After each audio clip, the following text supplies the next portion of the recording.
Good evening. ചേച്ചി doctor select ചെയ്തിരിക്കുന്ന സാരി നന്നായിരിക്കുന്നു അല്ലേ? Very nice. Thank you. Sari select ചെയ്യാൻ ഡോക്ടർ മിസ്സിസിനെ കൊണ്ടുവന്നില്ലേ? മിസ്സിസോ? എനിക്കൊരു അനിയത്തിയുണ്ട്, രാധ.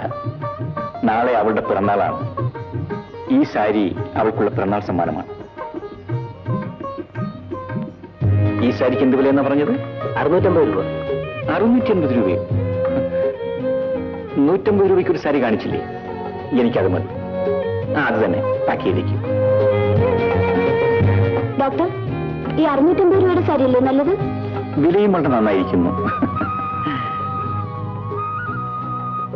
ശ്രീദേവിയുടെ ക്ഷീണമൊക്കെ മാറിയോ? ഞാൻ വരട്ടെ.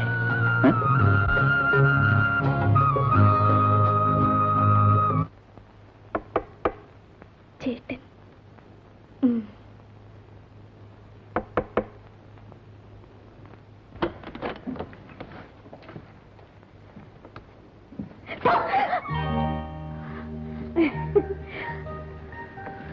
ഡോക്ടർ സുരേഷിന്റെ വീട്ടതല്ലേ?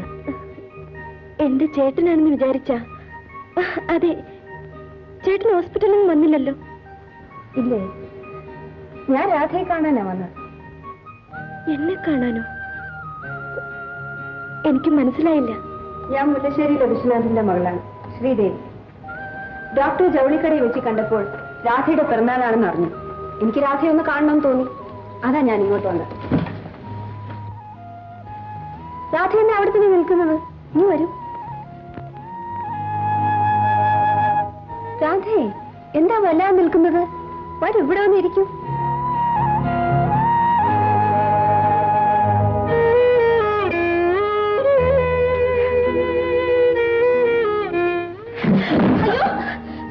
എന്ത് പറ്റി?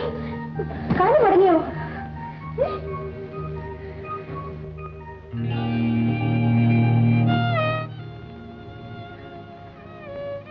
സുന്ദരി പെണ്ണ്, പക്ഷേ കാലം ഞൊണ്ടി. അങ്ങനൊന്നും പറയരുത്. ഇതൊന്നും നമ്മളാരും മനഃപൂർവ്വം വരുത്തുന്നതല്ലല്ലോ. രാധയ്ക്ക് വേണ്ടി ഞാൻ കൊണ്ടുവന്ന പിറന്നാൾ സമ്മാനം.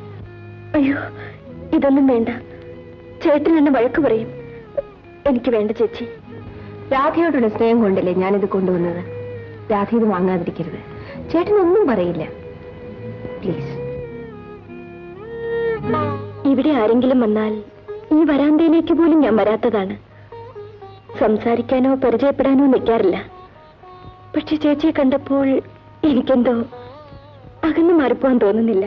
മോളെ, ഇതാരാണ്? അമ്മേ, ഇതാണ് മുല്ലശ്ശേരിയിലെ ശ്രീദേവി ചേച്ചി. മുഖത്തിന് യോജിച്ച പേര് തന്നെ. അമ്മേ, ഇത് ചേച്ചി എനിക്ക് കൊണ്ടുതന്ന പിറന്നാൾ സമ്മാനമാ. എന്തിനാ മോളെ ഇതൊക്കെ കൊണ്ടുവന്നത്? ഒരു സന്തോഷത്തിന് വേണ്ടിയല്ലേ അമ്മേ. അമ്മ ഒന്നും പറയരുത്. അമ്മ ചേച്ചിക്ക് പ്രസാദം കൊടുത്തില്ലല്ലോ.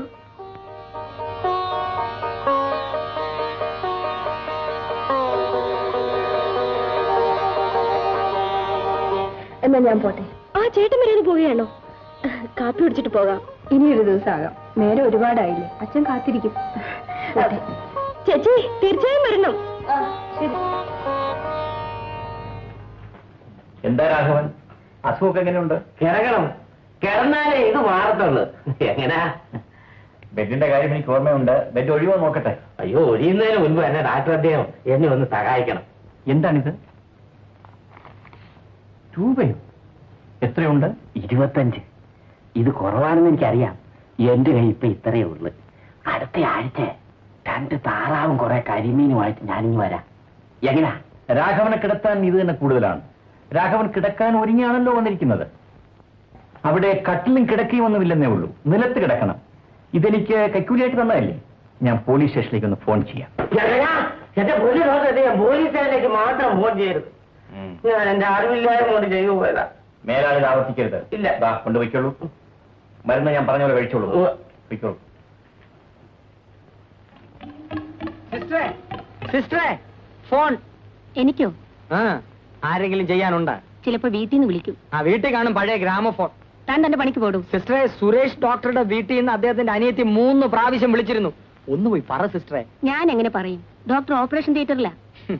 ഓപ്പറേഷൻ തിയേറ്ററിൽ കയറി അദ്ദേഹത്തിന് ഓപ്പറേഷന്റെ ചിന്തയല്ലാതെ വേറെ ഒന്നുമില്ല. അനിയത്തിയുടെ ബർത്ത്ഡേ ആണ്. കുഞ്ഞിന് എപ്പം തുടങ്ങി? എങ്ങനാ എന്തോന്ന് ഇപ്പൊ പറഞ്ഞതേ? കുഞ്ഞിന്റെ ബർത്ത്ഡേയാ. അയ്യോ, കുഞ്ഞിന് ബ്രീത്തിന്റെയോ? അയ്യോ, ബ്രീത്തിങ് ഡേ അല്ലടോ, ബർത്ത്ഡേ, പിറന്നാള്. ഓ, ഹെൽമെറ്റ്.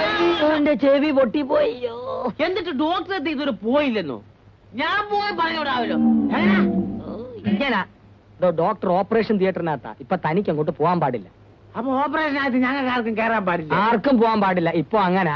അല്ല, ഞാനെന്ന് എന്ത് കണ്ട് സംസാരിക്കാം? താൻ എന്തുകൊണ്ട് സംസാരിക്കാൻ പോവാ? പിറന്നാളിന്റെ കാര്യമോ ബെഡിന്റെ കാര്യമോ? അത് രണ്ടും കൂടെ ആണെന്ന് വെച്ചോ. അങ്ങനെ രണ്ടും കൂടെ താൻ സംസാരിക്കണ്ട. പിറന്നാളിന്റെ കാര്യം ഞാൻ സംസാരിച്ചോളാം. എങ്ങനാ? അങ്ങനെ? ആഹാ, എന്നാ ഇപ്പൊ ഇങ്ങനെ അങ്ങ് പോയാ. ഇപ്പൊ ഇങ്ങനെ അങ്ങ് പോയാട്ടെ. ആഹാ. ഇവിടെ സർക്കാർ ആശുപത്രി കയറി വരും കുറെ അങ്ങനെയുള്ളൂ ഇങ്ങനെയുള്ളൂ, ബാക്കിയുള്ളവനെ ബുദ്ധിമുട്ടിക്കാൻ.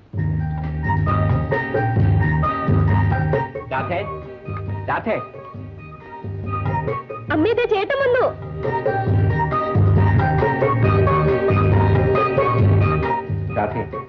നിനക്ക് ഈ സാരി എവിടെ നിന്ന്? ചേട്ടാ, മുല്ലശ്ശേരിയിൽ ശ്രീദേവി ചേച്ചി ഇവിടെ വന്നിരുന്നു. ശ്രീദേവി ചേച്ചി എനിക്ക് പിറന്നാൾ സമ്മാനമായി തന്നതാ. നീ ഈ സാരി വാങ്ങേണ്ടതില്ലായിരുന്നു.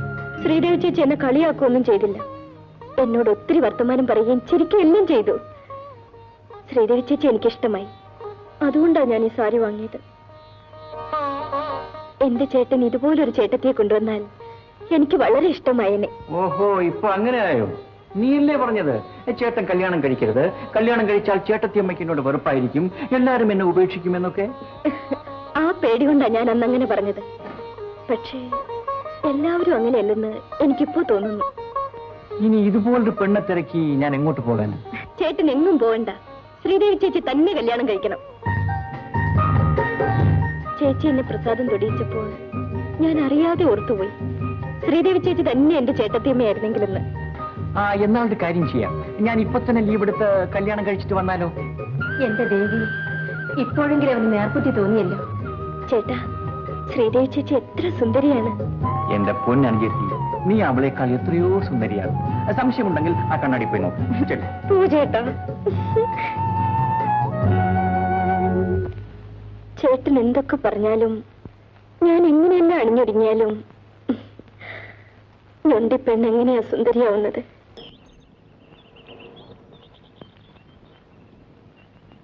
Excuse me. വരൂ, അകത്തേക്ക് പോവാം. താങ്ക്സ്. ഞാനിത് ശ്രീദേവിക്ക് തരാൻ വേണ്ടി കൊണ്ടുവന്നതാണ്.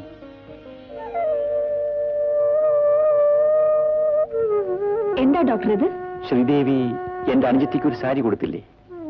അതെ, ഞാനത് രാധയ്ക്ക് പിറന്നാൾ സമ്മാനമായി കൊടുത്താണ്. അതോ ചികിത്സിച്ച ഡോക്ടർക്കുള്ള പ്രതിഫലമായിരുന്നു? ഡോക്ടർ, ഞാൻ രാധയോട് കാണിച്ച സ്നേഹം ഡോക്ടർ ഇത്ര ക്രൂരമായി തെറ്റിദ്ധരിക്കുമെന്ന് ഞാൻ ഒരിക്കലും പ്രതീക്ഷിച്ചില്ല. ഈ സാരി തിരിച്ചു വാങ്ങി ആ പാവം പെൺകുട്ടിയെ കൂടി വേദനിപ്പിക്കണമായിരുന്നു. ഇത് ഞാൻ വാങ്ങില്ല ഡോക്ടർ.